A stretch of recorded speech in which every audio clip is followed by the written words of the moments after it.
Have you ever wondered how big multi-billion-dollar companies make their money?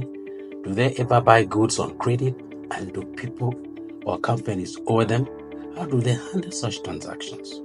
Welcome back to our channel, where we empower you with financial wisdom. In this video, we are dealing with credit sales transaction, unraveling strategies to help you navigate them without regrets. First off, let's see what is credit sales. Credit sales involves selling goods or services on credit, allowing customers to pay at a later date. It's a common practice in business, fostering customers' relationship and boosting sales.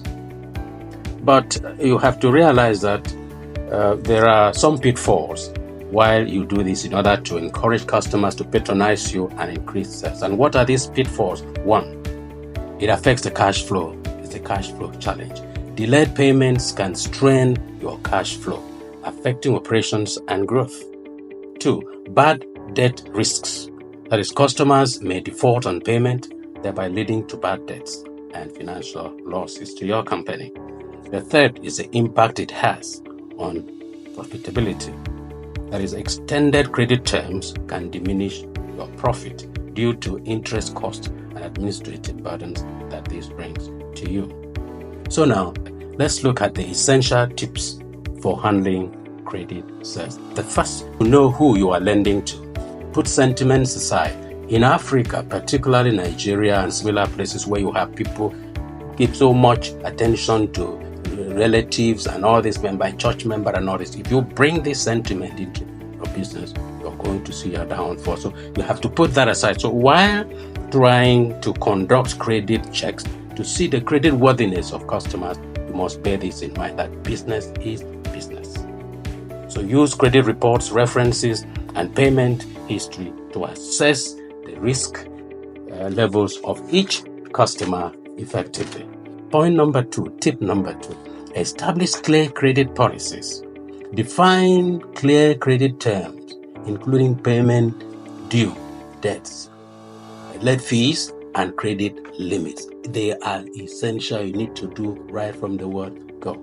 So communicate policies, transparency with customers to manage expectations. It's time to speak clearly, talk clearly, without mumbling, so that each party knows what to expect into the agreement. Because by lending, selling out on credit, it's a kind of transaction, it's a kind of agreement. So tip number three, leverage on technology. There are certain systems that have been created.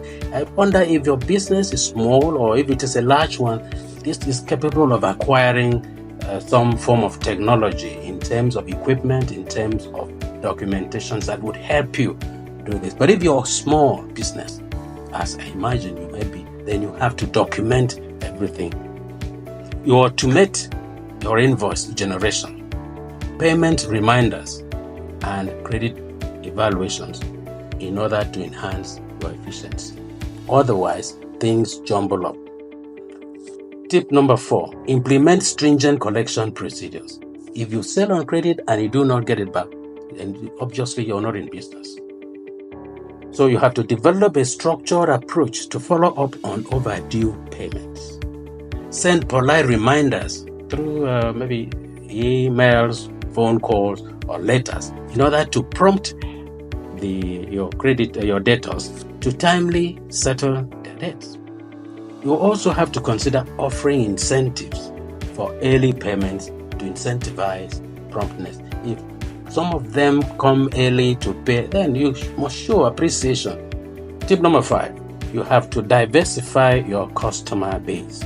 That means avoid over-reliance on a single customer who belongs to a particular type of industry because of the changes, the variation, the things that could happen and in the future makes it possible for people of such business areas not to pay back. So look at the industries that these customers come from, or these individuals working. Cultivate diverse customer portfolio so as to help you spread credit risks and safeguard against economic downturns. Things that are working well today may not work like that tomorrow. Therefore, It's only natural and wise to work towards the future, to be strategic. Point number 6, negotiate favorable terms. I want to point out here that when you talk about credit sales, it's not you, the business shopkeeper, that have to give credit out. You also buy from your suppliers. So negotiate favorable terms when it comes to your suppliers. Terms that would favor you, that would align with your payment terms and the credit sales cycle. How often it comes in. It's not the one that pushes you to the corner.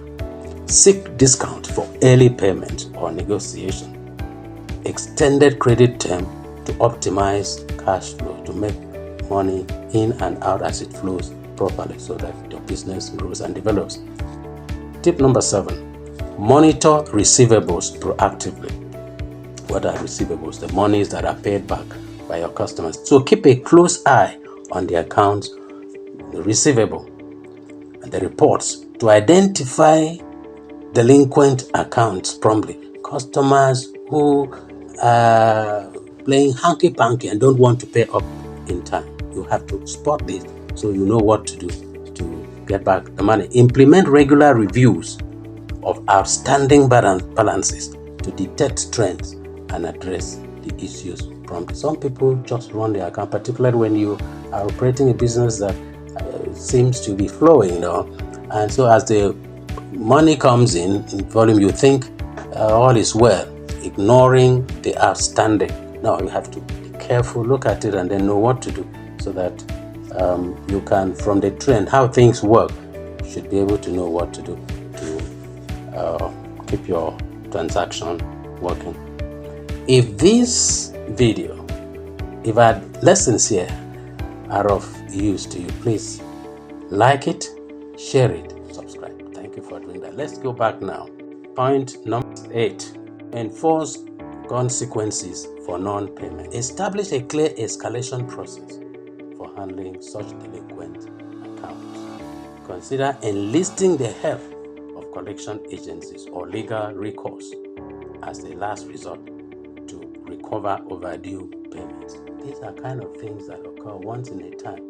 And since you know that once in a time you have to give out credit lines to customers for businesses to grow, it's an inevitable fact of life in business. But you have got to be cautious. And when you find somebody to whom you did a good turn and giving you a bad turn, then do not hesitate to make sure by using the governmental authorities available to retrieve the money. Point number 9, foster relationship with customers. Keep the lines of communication open so as to encourage the customer to pay back and to make things possible for you to get back the money. So in that case, cultivate open lines of communication with customer to address concerns of financial difficulties proactively, and then build trust and goodwill through exceptional customer service to encourage timely payment. Point number 10, tip number 10, continuously improve credit management practices, because you can't run away from it, particularly if you are in certain kinds of businesses that customers must obtain goods on credit and pay back later. Regularly evaluate and refine credit management policies and procedure. Learn from past experiences and therefore adapt strategies to evolve market conditions and customer behavior. In conclusion, by implementing these tips that I have outlined above, you can navigate credit transactions with confidence, minimizing risks and maximizing opportunities for financial success. Don't forget to like, share, and subscribe for more insights into mastering a financial journey. Until we meet again, wish the best of sales. Thank you.